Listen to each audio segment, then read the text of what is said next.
Alors, j'ai envie de vous parler de notre stage avec Julie.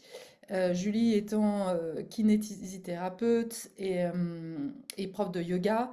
Et on organise du 4 au 6 octobre un stage dans ces yogas avec pour thème de la liberté, la légèreté. Mais en fait, ça va aussi de pair avec la liberté. Alors, pourquoi c'est si important euh, ce stage-là? Pourquoi j'ai tellement envie en fait qu'il se fasse?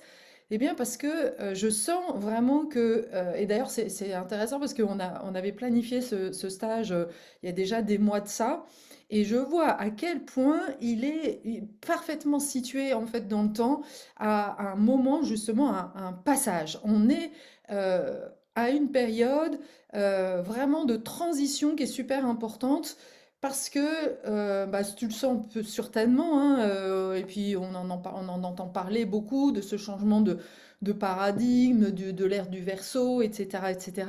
Mais j'aimerais t'apporter ma vision des choses sur ce grand changement qui est dans l'ère du temps et qui va devenir de plus en plus évident, de plus en plus présent dans ton quotidien, et qui fait que certainement tu te sens comme beaucoup de gens autour de moi, un peu entre deux, un peu dans des doutes, dans des questionnements, dans des remises en question. Et c'est normal parce que au fond de toi, eh bien, il y a une nouvelle version de toi qui demande à émerger, et en réalité, bah, c'est tout un processus en fait, hein. Ça demande de la patience, et à la fois, ça demande de, de, de, de pousser dans une direction et de pas se laisser happer par l'autre. Alors, on va y aller progressivement. Déjà, qu'est-ce que l'on quitte? Ce vers quoi on va? Ça, c'est super important. Qu'est-ce que l'on quitte? Eh ben, on quitte, et ça, tu l'as certainement bien compris, hein, on quitte un fonctionnement, sans parler de patriarcat, mais c'est clair que c'est quand même très, très présent. On quitte l'ère du nous. Et surtout, j'ai presque envie de dire, l'ère euh, l'ère de la tribu, l'ère du collectif, au sens la tribu et de la survie, où la tribu, la famille, l'entreprise est plus importante que l'individualité. Ça, c'est vraiment ce qu'on est en train de quitter. Ça fait 400 ans qu'on fonctionne sur ce modèle-là. La dernière transition date de 1600, je ne sais plus combien. Et voilà, là, on va rentrer dans une nouvelle ère que je vais décrire plus tard. Donc, l'ancienne ère, eh ben, d'ailleurs, pour beaucoup, pour ceux qui ils se retrouvent ici sur cette chaîne, c'est l'ère de tes parents, en fait. C'est l'ère, voilà, l'emprise, en fait, et toute la culpabilité qu'on t'a fait porter de ne pas obéir, en fait. Donc, dans l'ancien monde, qui était l'ère de la planification, comme ça qu'on l'appelle, il y avait vraiment cette croyance que ton individualité n'avait d'importance et de valeur qu'à partir du moment où elle nourrissait un but plus collectif. Bah oui, alors évidemment, tu le vois bien, hein, dans le couple, bah, tu dois te sacrifier pour ton couple, pour tes enfants, pour ceci, pour cela. Dans l'entreprise, bah oui, tu dois sacrifier tes talents propres, tes dons au service de la productivité, ou de correspondre en fait à un modèle qui a été prédéfini, hein. Dans la famille, c'est pareil. Si tu commences à prendre une voie qui est différente de celle des gens qui sont autour de toi, eh ben voilà, on va te rejeter, on va te juger, on va te critiquer. Et donc, ça va peser sur toi. Vraiment, c'est un balancier, ouais, très tourné autour de, évidemment, la productivité, la performance, la réussite, le statut social. Voilà, ça, c'était les valeurs, en fait, de l'ancien monde. Et si tu ne contribuais pas à ce monde en fait d'extériorité, hein, de matérialité, eh bien voilà, en quelque part, bah, à quoi tu sers, hein, voilà. Donc ça, c'était l'ancien modèle. Alors, il n'est pas question, et ça c'est vraiment hyper important pour moi, il n'est pas question de juger. Il n'y a pas de bien, de mal, il n'y a pas de supérieur ou inférieur.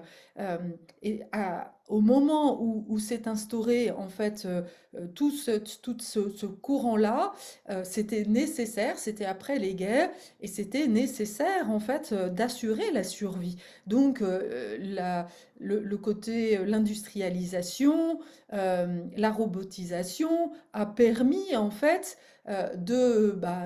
aujourd'hui tu es quand même bien contente d'avoir une machine à laver, d'avoir voilà, un certain nombre de choses qui ont profité à chacun d'entre nous. Et donc ça, c'est vraiment hyper important d'embrasser en fait toutes les particularités et de ne pas rentrer dans cette séparation ou ni dans cette dualité. Néanmoins, voilà, comme la vie est changement, comme la nature en fait nous le montre, est en permanent changement, l'arbre bouge, l'arbre grandit. Voilà, chaque hiver perd ses feuilles, mais chaque printemps, c'est une nouvelle configuration qui vient, hein. Alors, il n'y a pas dans la nature ce changement radical, mais si on regarde au niveau des planètes, eh bien, des planètes comme Uranus, par exemple, nous montrent en fait le chemin de ces changements, de ces transformations qui assurent non plus la survie d'une tribu, mais qui va assurer, là, en tous les cas, pour nous, c'est clair que on a la responsabilité de la survie de notre espèce. Et là, pour moi, c'est vraiment hyper important que l'on prenne conscience, et c'est mon but dans cette vidéo, de te sensibiliser sur le fait que là, maintenant, il n'est plus question de nourrir et de penser à soi en tant qu'individu, voilà, qui fait ses petites fortunes, etc. Non, en tous les cas, pour un certain nombre d'entre nous, encore une fois, on n'est pas tous appelés à faire la même chose, mais pour un certain nombre d'entre nous, les plus sensibles en général, eh bien, nous sommes appelés à faire un choix, à revenir à nous, mais avec comme but vraiment au bout du bout, vraiment d'assurer la survie euh, en revenant justement à des valeurs individuelles. Ça veut dire que on n'est plus là, parce que c'est encore une fois une question de balancier et d'énergie. Si tout le monde, en fait, contribue à cette matérialité et à ce dominant-dominé, à cet esclavage, bah, en fait, on est complètement, et on le voit bien, hein, je pense que c'est de plus en plus flagrant, on est en train de se couper complètement de notre nature profonde, de cette connexion à la nature, et on oublie que nous sommes la nature. On est complètement sorti, c'est comme si l'humain ne se rendait plus compte qu'en réalité, il fait partie de la nature, il est la nature au même titre qu'un animal, qu'un végétal ou n'importe quoi. Et nous permettons, voilà, d'user, d'abuser de ces ressources premières pour notre petit ego. Ça, c'est non, ça, c'est fini en fait ce temps-là. Mais voilà, et pour ça, ça demande un changement radical en fait de fonctionnement et de prise de conscience. Et c'est ce qui est en train de s'opérer. Alors, le changement, il se passe au niveau de l'ADN. Et l'animal, en fait, qui est le symbole de cette transformation, eh bien, c'est la libellule. La libellule, elle est l'animal qui correspond voilà, à l'incarnation de la clé 55, qui est la clé maîtresse dans le Gene Keys de cette transformation. Alors, ce qui est en plus qui est très touchant pour moi, c'est que la libellule est venue à moi à la fin en fait de mon cursus de chamanisme. Euh, j'ai vu à ce moment-là la libellule, et c'était d'ailleurs assez intéressant pour moi parce que j'avais toutes mes amies qui voyaient des tas d'animaux superbes, des sphinx, des machins, des trucs, des dragons. Et moi, c'est la libellule. Je me suis dit, waouh, bah ouais, c'est bizarre en fait. Mais en réalité, la libellule, c'est un dragon et elle est très puissante en fait. La preuve, c'est que voilà, elle est au cœur en fait de cette transformation. Et quel est le message en fait de la libellule? Eh bien, la libellule, elle nous parle justement de ce changement et elle nous parle justement quelque part de notre incarnation. Si tu es sur cette chaîne, ça va certainement te parler parce que la libellule, elle reste parfois des années sous l'eau. Donc voilà, personne ne la voit, elle est en forme voilà, de nymphe et du coup, bah, elle est en mode survie hein, sous l'eau. Et puis à un moment donné, eh bien, c'est le timing, c'est son timing à elle et c'est à ce moment-là qu'elle va être naturellement dirigée vers une tige qui va lui permettre justement eh bien, de remonter à la surface et c'est à ce moment-là que les ailes vont commencer à se déployer et voilà, elle vit son incarnation. Elle vit voilà ce qu'elle est vraiment et elle apporte sa beauté et ce qu'elle est au monde en fait. Et quelque part, ça nous donne exactement le processus de transformation qui va être à l'œuvre, c'est-à-dire une sensation voilà, de pas être vu, de pas être reconnu, d'être à contre-courant, de pas avoir notre place. Tout ça, c'est quand on est voilà, sous l'eau quelque part, hein, euh, où on peut avoir aussi parfois même le sentiment d'être euh, trois pieds sous terre, hein, de pas voir la lumière, d'être dans la confusion, d'être agité, etc. Parce qu'on ne sait pas, à la fois on sent qu'on a quelque chose à faire sur cette terre, mais on n'arrive pas à trouver le chemin de savoir par où commencer. Et il y a un moment donné où, voilà, c'est le timing, il y a un timing à l'intérieur de toi, parfois déclenché par des événements extérieurs, et qui vont t'amener vers une personne, comme par hasard, à ce moment-là, tu tombes sur la vidéo de Carole et là, tu te dis, ah, mais en fait, elle est en train exactement de parler de ce que je sens au plus profond de moi. Et donc, voilà, je vais t'aider à te mettre, te sortir de l'eau quelque part, révéler qui tu es vraiment et prendre ton envol. Ça, c'est vraiment les trois grandes étapes. Et c'est très symbolique, je trouve, que la libellule doit trouver, en fait, se trouve dirigée vers une feuille, euh, voilà, quelque chose, en tous les cas, pour remonter à la surface, parce que je vois beaucoup de personnes qui sont dans des questionnements et qui pensent pouvoir faire leur transformation, leur chemin de transformation tout seul. Et là, bah, ça fait partie des expériences, hein, il n'y a pas de jugement de ma part, mais il y a aussi un enfermement là-dedans, un ego qui dit non, non, moi je vais y arriver tout seul. Et c'est aussi très intéressant d'aller souvent voir à quel point ça vient euh, comme répéter une croyance que personne ne peut t'aider, que décidément, voilà, tu es tellement différent que voilà, personne ne peut venir t'en aide. Mais ça, c'est encore une fois des croyances qui ont été imprimées en toi depuis l'enfance. Donc, on est aujourd'hui à la veille, en fait, de cette renaissance et de ce nouveau cycle qui s'appelle d'ailleurs le phénix endormi. C'est comme ça que l'a appelé euh, Roux, qui est le fondateur en fait du design humain et qu'a repris d'ailleurs Richard Rudd avec le Jenkins. Et donc, quelle est cette nouvelle ère? C'est l'ère de l'individuation. Donc, ce dont je vous parle depuis maintenant plusieurs années et n'est ni plus ni moins que ma propre expérience.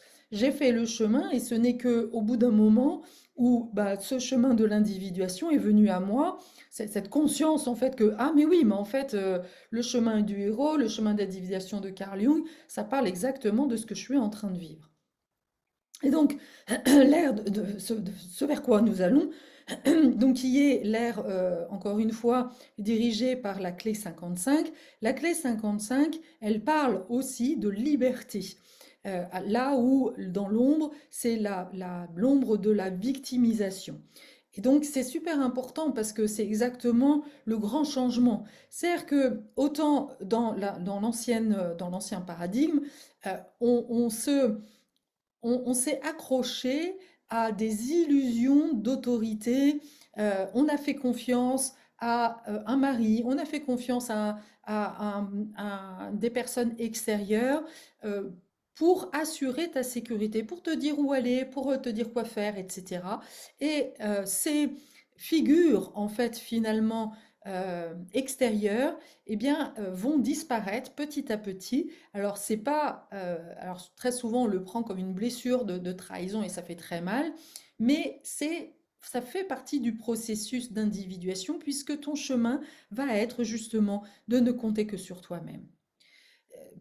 Alors, ça ne veut pas dire que tu vas pas trouver personne sur ton chemin qui va te reconnaître, mais c'est vraiment hyper important de retrouver, en fait, de garder bien, d'être dans ton axe et de sentir. C'est toi qui deviens maître, en fait, de ta vie.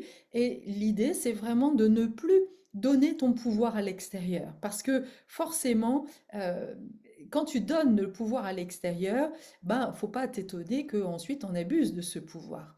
Non, donc c'est pour ça que l'intention, c'est rester complètement maître et à chaque instant, vraiment décider de ce que tu veux faire. C'est pas pour rien que moi, je me suis retrouvée voilà, à donner mon argent à quelqu'un qui en a largement abusé, mais c'est parce que, en fait, je ne me suis pas écoutée. Et la nouvelle ère de ce phénix endormi parle vraiment de s'écouter en profondeur, d'écouter son intuition, de se faire confiance, d'être notre propre autorité. Alors, quand je dis autorité, c'est aussi en lien avec le mot auteur, auteur, autorité, tu vois. Et on va transformer comme ça la vision même de cette autorité. Dans l'ancien paradigme, l'autorité, c'était quelqu'un en fait qui avait ce pouvoir d'autorité, qui par un titre que par un statut particulier, eh bien, faisait autorité sur toi. Là, il n'est plus question de laisser quiconque faire autorité sur toi. La seule autorité, c'est toi-même. Et ça va changer vraiment radicalement ta vie, puisque du coup, personne d'autre que toi ne peut savoir ce qui est bon pour toi. Et l'enjeu, ça va être justement de vivre la vie comme une aventure à vivre et non plus de subir ta vie sous prétexte que ça fait plaisir à papa, maman, à je sais ce qui en fait. Ou sous prétexte que ça te maintient en sécurité. Forcément, on va se rendre compte au fur et à mesure de notre avancée que quand on donne, en fait, quand on croit et quand on donne, quand on est dans l'illusion de la sécurité et que l'on donne notre autorité ou qu'on se place sous l'autorité de quelqu'un, eh bien, quelque part, cette autorité-là, elle ne va nourrir que son propre ego. On le sait, quand quelqu'un te parle, ce n'est pas contre toi, si on te juge, si on te critique, ce n'est pas contre toi, c'est simplement que l'autre est en train de défendre son beefsteak. Il se rend compte que tu es en train de sortir en fait d'un modèle dans lequel lui il avait un rôle bah, génial, bah, évidemment, il va tout faire, il va utiliser tous les moyens et c'est OK. C'est son moyen à lui de survie. Il va utiliser toutes les manipulations pour pouvoir, pour te ramener à l'ordre et te ramener dans son modèle à lui, puisque dans son jeu à lui, eh ben, c'est lui qui a le pouvoir. Et toi, tu es un objet, toi, tu es un esclave. Et donc, bah, s'il n'y a plus d'esclaves, ah, bah alors je suis chef de qui? Bah, de personne. Et donc, ce que j'adore en fait dans ce jeu-là, dans le jeu de l'individuation, c'est que tu te rends compte que celui qui était soumis, celle qui était esclave avant, eh bien, c'est celle qui a en fait le plus de pouvoir. Parce que à partir du moment où tu te libères, que tu t'enlèves, en fait, que tu te retires des bras de ces démons qui sont à la fois extérieurs et intérieurs, hein, puisque c'est toujours un espèce de marchandage, tout ça, hein. Si tu as donné ton pouvoir, c'est que tu y retrouvais ton compte. Il y avait, je te donne une part de mes talents et je m'assois sur un certain nombre de mes compétences ou de mes talents. J'accepte finalement de me rogner, de ne pas être vraiment complètement moi-même. Et en échange de quoi, j'ai la sécurité de l'emploi. Voilà, mais on voit bien que ça ne peut pas tenir en fait à terme. Surtout si ton incarnation, si dans cette incarnation-là, tu es là justement pour révéler cette nature profonde. Et donc, comme la libellule, à un moment donné dans ton timing, alors c'est très variable, hein, il y a pas de, on parle des crises de trentaine, quarantaine, mais moi dans mon expérience, là ça fait maintenant plus de 5 ans que j'accompagne les personnes dans ces transformations-là, je vois bien qu'il y a des personnes qui commencent très tôt. Et j'ai même envie de dire, de plus en plus, je vois et j'ai le plaisir d'accompagner des personnes très jeunes. Le, la première étape, en général, c'est une trentaine d'années. Mais j'ai aussi accompagné des jeunes femmes à 19 ans. Donc, voilà, c'est vraiment propre à chacune des histoires. Et quand ça se réveille, eh bien, voilà, quand elles viennent à moi, elles savent, en fait, elles sont sur un chemin de transformation. Et ce que je fais, en réalité, c'est que je les aide justement à reconnaître leur beauté. Parce que quand tu es né, et c'est souvent l'exemple que l'on prend dans tous les exemples, même dans les dessins animés, on voit ça, c'est l'histoire de Mowgli, hein, qui est élevé par des loups, et donc il se prend pour un loup. Il ne se rend pas compte en fait qu'il est un humain. Et ce n'est qu'à partir du moment où il commence à rencontrer une humaine que, ah, bah, voilà, il commence à se redresser, il commence à marcher et à se retrouver lui-même, en fait. Eh bien, toi, c'est pareil. Tu as été élevé par des personnes qui t'ont mis sur un chemin de la matérialité, qui t'ont poussé à la productivité, à la sécurité, à rattacher ta sécurité à quelque chose d'extérieur. Et au bout d'un moment, eh bien, tu vas rencontrer une Carole Le Picard qui, elle, va justement t'aider à déconstruire tout ça, à retrouver ton essence propre, ton soi, hein, et justement, cet ego, ce côté narcissique que tu as perdu, parce que très souvent, eh bien, en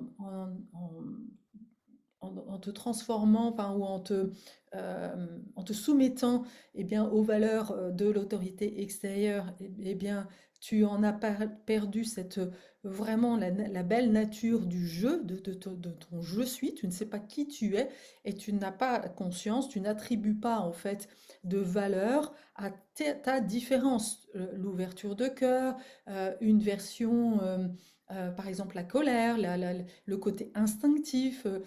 Tout ça, au fur et à mesure, peut être complètement renvoyé comme étant quelque chose de négatif.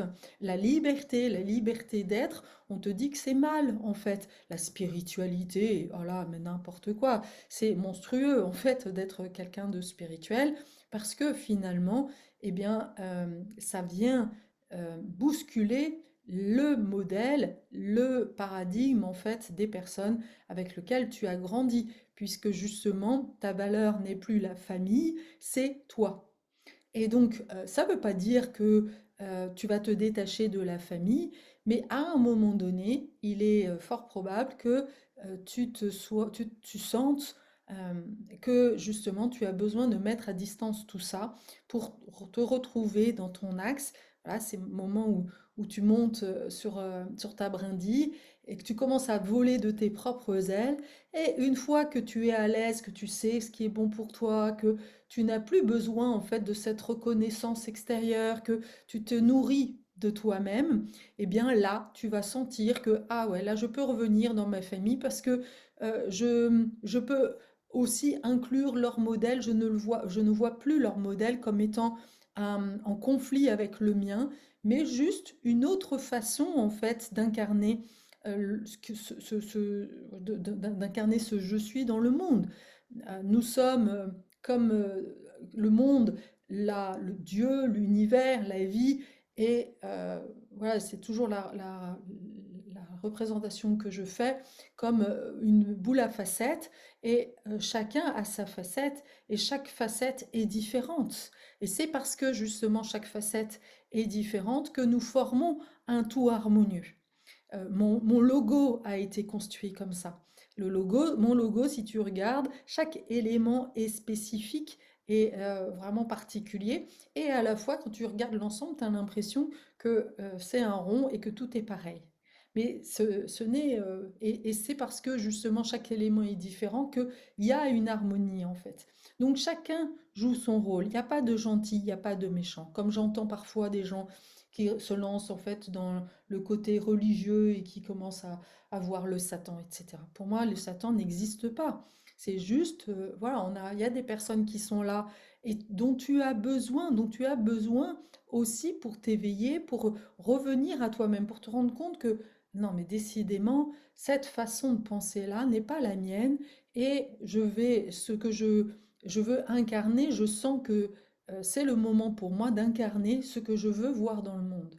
Et tu vas passer d'une étape où finalement, euh, tu veux, comme les autres l'ont fait avant toi, tu te retrouves dans un modèle que tu veux voir changer, et tu te rends compte que finalement, tu es totalement impuissante à ça, que ça ne bouge pas, et voire même pire, tu en récupères en fait les négatifs, c'est toi qui te fais virer. Et donc là, à un moment donné, tu sais que la seule personne que tu peux changer, c'est toi-même. Et donc, justement, la façon dont tu voulais voir l'autorité se comporter, les leaders, tu vois que voilà, ils sont pas alignés, qu'ils sont pas dans le cœur, qu'ils sont justement à leur seul service. Pour toi, ça ne te paraît pas aligné. Alors, du coup, tu vas justement prendre les rênes, prendre ta responsabilité pour vraiment œuvrer ta vie, pour vivre ta vie selon tes propres modèles, selon tes propres valeurs. Et c'est ça, en fait, le chemin d'individuation. Et très souvent, voilà, et la dernière étape du chemin d'individuation, c'est le retour à la maison, où vraiment, voilà, justement, il n'est pas question de vivre la spiritualité, euh, voilà, avec là encore des idées reçues comme étant la bienveillance à tout prix, la gentillesse, etc. À partir du moment où tu commences à vraiment t'incarner et mettre tout ça dans la matière, devenir un entrepreneur, eh ben voilà, là tu es face à la réalité, et c'est là où tu vas vraiment comprendre qu'il y a des choix, et que parfois, bah, c'est pas si simple en fait. Et que peut-être que des moments, bah, tu vas devoir t'asseoir un petit peu sur tes valeurs pour pouvoir vivre tout simplement, tu vois. Et donc petit à petit, c'est la vie qui va t'initier, c'est la vie qui va te former en fait. L'image, pour moi, c'est la muse. La muse, parce que en fait, tu deviens ta propre muse. Avant, tu voyais, tu pensais être la muse de quelqu'un, et donc voilà, tant qu'on te valorisait, on te mettait, on te faisait monter, tu étais super contente parce que bah, il y avait ton besoin de reconnaissance et de différenciation qui était nourri de l'intérieur. Et puis, il y a un moment donné, bah, tout ça s'arrête. Alors là, tu es là et tu es en manque de reconnaissance, et qu'est-ce que tu es prête à faire pour, voilà, pour continuer à nourrir ce besoin de reconnaissance. Et donc, tout le chemin de changement, c'est devenir ta propre muse. Voilà, de ne plus, et en devenant ta propre muse, tu es à la fois l'artiste et l'œuvre d'art. Ça, c'est vraiment l'image complète, en fait. Et il n'y a pas une œuvre d'art qui ressemble à une autre, et il n'y a pas une œuvre d'art qui est moche, en fait. Il n'y a pas de notion de beau ou de bien. L'idée, c'est est-ce que tu es une œuvre d'art qui est vraiment, qui vibre selon bah, ce que tu es venu incarner. Dans ma vision des choses, nous sommes, et c'est aussi tous les travaux justement que ce soit de Carl Jung ou aussi du Jenkins, qui me permettent de voir à quel point, bah oui, on est en fait une espèce de combinaison singulière avec des lignes, avec tout ça. Et donc, tu as bien une incarnation propre. Je ne crois pas, comme beaucoup le prétendent, que nous soyons là pour avoir une espèce de toute-puissance et décider de ce que veut notre vie. En tous les cas, ce n'est pas du tout mon expérience. Moi, j'ai bien vu qu'au contraire, je voulais m'accrocher à cette vision du passé. Selon laquelle, bah oui, je me suis accrochée à un mari, je me suis accrochée à un travail, qui me donnait, qui me nourrissait de la reconnaissance, une sécurité intérieure. Et j'ai bien vu à quel point, eh bien, la vie, à un moment donné, eh bien, elle m'a fait bien comprendre que non, non, là, il y a un changement à faire. Voilà, c'était le timing pour moi, en fait. Mon timing, c'était il y a 7 ans. Et comme la vie n'est que des cycles de 7 ans, ben voilà, là de nouveau, on retourne en fait dans ce cycle-là, et c'est pour ça que c'est si important pour moi ce stage-là, pour que je te transmette. En fait, en 1 heure, je ne peux pas te transmettre tous les enseignements que je vais transmettre en un week-end. Et puis, c'est une question de vibration, et puis te le faire expérimenter aussi dans la danse, dans le yoga. Voilà, avec Julie, puisque Julie aussi a fait ce changement, elle a changé radicalement ses pratiques. Avant, elle portait ses patients à bout de bras et elle portait la misère du monde. Elle se sentait responsable parce que voilà, ça c'était dans le modèle ancien, être thérapeute ou être psy, être médecin, c'était une vie. Alors là, c'était l'archétype du sacrifice en fait. Les gens étaient là pour prendre soin des autres. Voilà, il y avait ceux qui exploitaient. C'est d'ailleurs assez drôle quand tu commences à prendre du recul par rapport à ce monde qu'on est en train de quitter. Tu as d'un côté ceux qui pressurent, qui mettent la pression sur les gens, qui les pressent comme des citrons, qui essayent de tirer le maximum de jus en fait à travers dans leur travail. Et puis après, quand je suis en train d'y penser, c'est un truc de fou. Et puis après, en fait, il y a les thérapeutes, les masseurs, ceux qui sont dans le bien-être. Eh ben, eux, ils doivent réparer, réharmoniser, regonfler les gens à bloc et tout ça. Mais tu vois bien que, en fait, si on se limite à ce modèle de soins-là, eh bien, on ne fait pas bouger, en fait, les personnes.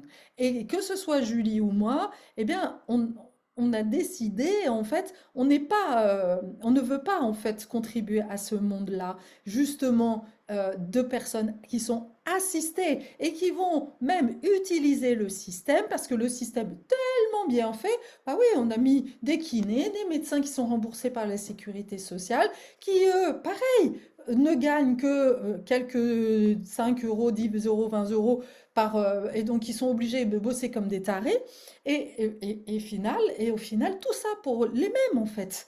Et donc voilà, et quelque part à un moment donné il y a eu aussi parce que justement c'est le corps qui appelle, un besoin de rééquilibrage et de reprendre en fait possession des choses et de voir à quoi tu contribues. Et là, à un moment donné, voilà, Julie est venue à moi pour justement sortir la tête de l'eau. Tu vois, la symbolique hein, avec la libellule, c'est merveilleux. Je l'ai aidé à sortir la tête de l'eau, à regarder les choses sous un autre angle et de se rendre compte qu'en fait, bah, elle était en train de s'épuiser, elle était en train de s'éteindre totalement parce que en fait, elle se sentait responsable en fait du bien-être des gens et quelque part, elle nourrissait encore une fois le système. Et là, à un moment donné, et bien que ce soit elle ou moi, on a dit stop. Non, hors de question de jouer à ce jeu-là, hors de question en fait de jouer en fait et d'assister les gens. Nous sommes là pour redonner en fait le pouvoir aux gens et leur redonner la responsabilité. Tu veux aller mieux? Eh ben, va falloir que tu changes les choses à l'intérieur de toi, que tu te reprennes en main, que voilà, et que il y a un moment donné, tu décides, hein, il y a un choix à faire.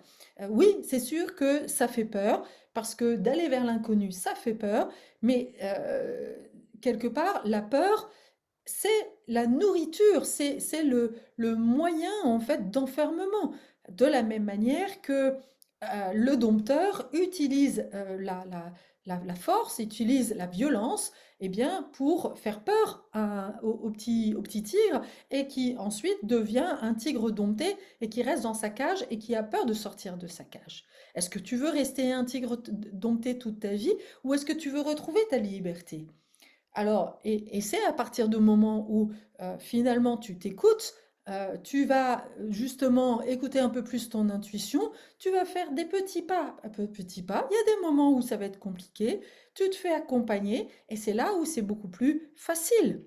Mais en tous les cas, tu peux pas te plaindre toute ta journée, te dire que tu as mal là, que tu es pas aligné, que ton patron te fait chier, que ceci, que cela, que tu as un mari qui est vraiment pas comme il fallait, etc. Et ne rien faire. Ça, c'est vraiment quelque- le modèle en fait de l'humanité d'avant. C'est une humanité, et les Français sont quand même assez réputés là-dedans, hein, de se plaindre. Voilà, c'est une vie c'est une survie où finalement tu passes ta vie à te plaindre et aller chercher eh bien, des raisons pour lesquelles aller mal. Et puis tu vas projeter sur les gens, tu vas médire en fait, quand tu vas voir quelqu'un qui se libère, et ben, tu vas cracher dessus parce que finalement tu es jaloux, etc.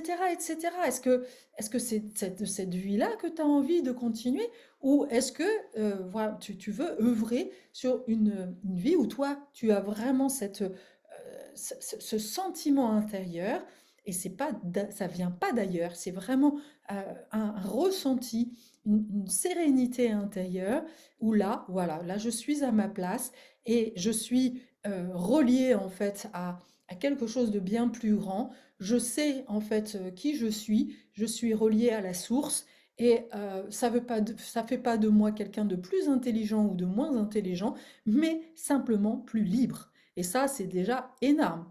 Alors, ça n'empêche pas que de temps en temps, voilà, je peux de nouveau retourner dans mes tsunamis émotionnels, mais je suis en conscience. Et puis surtout, eh bien, j'ai de nouveau, et c'est ce que l'on va transmettre à l'issue enfin, pendant ce stage, on va transmettre des outils pour te permettre justement, eh bien, de traverser les zones de turbulence. Parce que, bah, il y en a voir de plus en plus. L'univers, en tous les cas, de ma propre expérience, voilà, et je pense que quand on regarde l'expérience de Julie, de la mienne, de celle des centaines de personnes que j'ai accompagnées, eh bien, il y a souvent quand même l'univers qui commence à te mettre des petits bâtons dans les roues, et puis simplement, voilà, cette graine qui est là à l'intérieur de toi, qui demande à émerger, et toi, tu sais pas très bien comment lui donner de l'espace. Et donc, c'est ça, en fait, que l'on va donner pendant 2 jours et demi, puisque le but, c'est que tu arrives le vendredi soir, on va donner de l'espace à ce nouveau toi, à ce plein potentiel, à tes dons, et c'est vibratoire.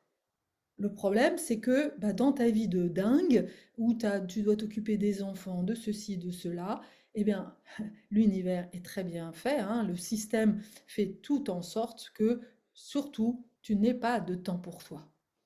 Donc là, ça va être la première des missions pour toi, de t'accorder du temps et de te prioriser. Ça, c'est pour moi une des premières étapes justement pour revenir à toi, pour sortir justement de cette dépendance extérieure. Eh bien oui, à un moment donné, il va falloir te prioriser. Et prioriser, ça veut dire quoi? Ça veut dire bah, décider et accepter aussi la frustration de tes enfants, de ton mari, de ceci, de cela, qui va te dire: «Ah bah non, mais moi j'avais prévu autre chose, et puis c'est mon week-end», et cetera. Eh ben non, là maintenant, maman, elle pense à sa gueule. Et ça vous plaît pas. Alors, ça veut pas dire qu'on ne peut pas s'arranger avec la voisine, voilà, pour faire en sorte que les choses s'organisent, mais là aussi, voilà, ça demande un peu d'organisation, mais ton focus, c'est: je veux aller là, je sens que c'est là que je dois aller, alors je vais m'organiser pour y aller. Et c'est ça qui va changer. C'est que à un moment donné, tu sens que c'est ça qu'il faut que tu fasses. Et donc ton cerveau, ton mental, eh ben, il va être au service. Et alors là, crois-moi, à partir du moment où tu sais où est-ce que tu vas, et ton mental trouve toujours des solutions. Surtout que, voilà, tu le sais bien, hein, tu es quelqu'un de très agile qui trouve toujours des solutions. Et si tu n'en trouves pas, pose-toi la question. Si c'était la vie de tes enfants qui en dépendait, ou ta simple vie, à toi d'ailleurs, est-ce que tu ne crois pas que tu trouverais la solution? Donc, voilà, trouve-la en fait. C'est pas, oui, mais j'essaye. Non, c'est un peu comme, je crois qu'il y a une expression comme ça dans le, la, j'allais dire l'âge de glace, c'est pas ça du tout. La truc des étoiles, Star Wars, je ne suis pas fan de Star Wars, mais je sais qu'il y a un moment donné, voilà, c'est n'essaye pas, fais-le. Voilà. Et donc, à partir du moment, et ça, c'est le mindset en fait que tu vas développer, si tu n'y arrives pas, c'est que tu doutes. C'est que finalement, au fond de toi, tu sais, t'es pas vraiment sûr. Bah oui, parce que tu comprends, voilà, oui, parce qu'en fait, j'ai tellement de culpabilité à prendre soin de moi que en fait, je mets pas la force, je mets pas l'intention et donc ça ne se fait pas. Voilà. Et donc là, je t'invite vraiment à poser les choses et même à réserver. Moi, c'est ce que j'ai fait. Et dans toutes les situations de changement radical, en fait, il y a un moment donné, j'ai décidé et j'ai posé des actions. Et voilà, même dans mon business, je me souviens, mon premier webinaire, j'étais morte de peur, je procrastinais, je démarrais, puis je refaisais, puis je... Voilà, alors j'étais très très créative, hein, oui, mais en fait j'évitais le moment parce que j'avais tellement peur que ce que je raconte était n'importe quoi. J'avais peur du jugement, j'avais peur de tout ça. Donc je faisais en sorte que ça ne se fasse pas. Donc à un moment donné, j'ai bien vu comment je fonctionnais, j'ai décidé, j'ai commencé à prendre une date, j'ai communiqué sur cette date, et puis voilà, puis une fois que j'étais face au mur, mon cerveau, il s'est mis au service. C'est incroyable comment notre cerveau, même parfois de manière très rapide, et si tu es comme moi, c'est justement quand tu t'as pas beaucoup de temps que tu es le plus efficace, alors voilà, décide. Et c'est ça, ça c'est vraiment la première des choses. Et voilà, et après tu verras combien en fait tu seras fier en fait. Et déjà ça va changer les choses. Qu'est-ce que tu vas faire? Qu'est-ce que tu es en train de faire quand tu décides de te remettre en priorité? Eh bien, tu es en train de montrer un autre modèle de féminin à tes enfants. Tu es en train de montrer que, bah oui, tu n'es pas qu'une maman, tu es aussi une femme qui a ses désirs propres et qui prend soin de ses propres besoins. Et si tu regardes un petit peu par rapport à ton histoire, hein, certainement que tu as comme moi une image du féminin plutôt rogné qui justement ne se donnait pas de l'espace, alors soit qui s'occupait de soi mais pas pour des bonnes raisons, mais et qui ou très souvent qui était en mode sacrificiel. Donc si tu veux donner déjà un nouveau modèle à tes enfants, c'est pas en leur disant en fait de prendre soin d'eux, en s'écoutant, en ne pas écoutant les regards des autres, etc., que tu vas changer les choses. Non, c'est en l'incarnant toi, en devenant le modèle. Ça, c'est déjà notre propre mission. Et pareil dans un couple, si tu vas pas passer ta vie à reprocher à ton conjoint de ne pas t'écouter, puisque tu t'écoutes toi-même pas. La première des choses, c'est écoute-toi, regarde comment l'univers, les personnes autour de toi sont en train de révéler en fait tes propres croyances. Et ça, c'est vraiment tout le chemin que l'on va faire pendant ce week-end. Donc, c'est très important. Ce week-end est bien plus important qu'on peut l'imaginer parce que il va enclencher en fait un changement en profondeur. Il va te montrer le chemin parce que le plus difficile, souvent, quand on veut changer, eh bien, c'est d'initier le changement. On ne sait pas par quoi commencer, puisque on ne sait pas exactement ce vers quoi on va en fait. On sent bien qu'il y a quelque chose qui est en train de mourir, voilà, qui ne nous correspond plus, mais on n'a pas toujours la vision de ce que l'on veut vraiment. Et donc, c'est ça que tu vas trouver pendant ce week-end. Voilà pourquoi c'est si important et voilà pourquoi j'ai passé 45 minutes ici avec toi pour te parler en fait voilà, de ce week-end. Donc je répète, du 4 au 6 octobre, c'est 395 euros, tout compris. Franchement, tu ne trouveras ça nulle part. Et ça montre aussi notre engagement à Julie et à moi, et puis à Rick, à Charlène, personne qui nous accueille. Le lieu est vraiment un lieu incroyable. Tu y verras, on est en pleine nature. Donc tout est là pour te reconnecter à toi-même, pour te reconnecter à la source de qui tu es, à ta propre nature. Donc si ce message t'appelle, eh bien n'hésite pas, reviens vers moi. Tu peux réserver une séance découverte avec moi ou, voilà, ou juste me contacter en, en MP ou enfin voilà, par les biais que tu veux. Il y a toutes les informations dans la description de cette vidéo et voilà. Mais va au bout en fait. Tu ne le regretteras vraiment pas. Voilà, j'en ai fini pour aujourd'hui. Je te souhaite voilà, une belle fin de journée et à très bientôt.